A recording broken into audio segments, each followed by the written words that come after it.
Warahmatullahi wabarakatuh. Ustaz, saya mau tanya, di daerah saya masih ada tradisi tahlilan sampai 7 hari setelah meninggal 40 hari dan 100 hari menyediakan kue makanan buat yang mengaji dan saudara-saudara yang membawakan kue amplop, lalu membayar orang yang mengaji di rumah yang bayarannya sampai 10 juta selama 1 minggu untuk satu kelompok terdiri dari beberapa orang karena tidak putus selama 24 jam mengaji bergantian.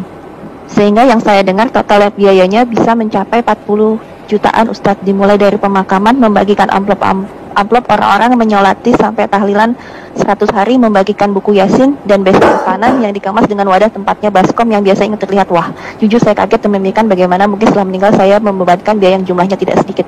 Apakah memang harus seperti itu, Ustaz? Barakallahu fikum. Kita masih melihat tradisi-tradisi di masyarakat yang menjadi sebuah ibadah sebenarnya, bukan tradisi, karena mereka melakukan itu dalam rangka mendekatkan diri kepada Allah Azza wa Jalla. Kalau ukhti bertanya, apakah seperti itu memang yang harus dilakukan? Sehingga ukhti ini bertanya, berpikir, gimana kalau aku mati nanti? Harus menyediakan uang 40 juta atau 30 juta yang akan menjadi beban buat keluarga. Apakah memang seperti itu yang diajarkan? Sehingga kalau nggak seperti itu, engkau nggak akan diampuni dosa-dosa.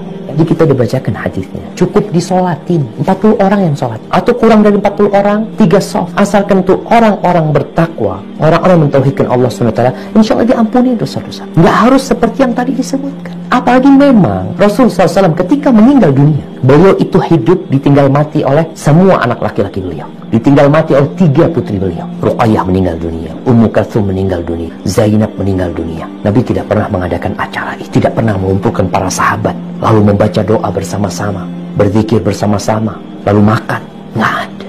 Ketika Nabi SAW meninggal dunia, apakah Abu Bakar melakukan itu? Tidak. Ketika Abu Bakar meninggal dunia, apakah Umar melakukan itu? Tidak. Ketika Umar meninggal dunia, apakah Utsman melakukan itu? Tidak. Ketika Utsman meninggal dunia, apakah Ali bin Abi Thalib melakukan itu? Tidak. Nggak ada. Terus gimana supaya diampuni? Betapa mudahnya sunnah Rasul SAW.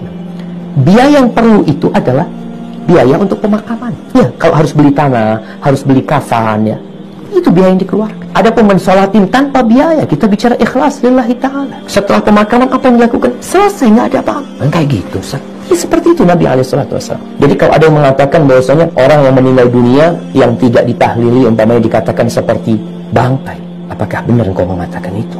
Bagaimana Rasulullah SAW ketika meninggal dunia? Seperti bangkai. Bagaimana tatkala Umar meninggal dunia, Abu Bakar meninggal, tanpa acara itu semua, dan kau tahu nggak ada acara itu, lalu dikatakan bangkai.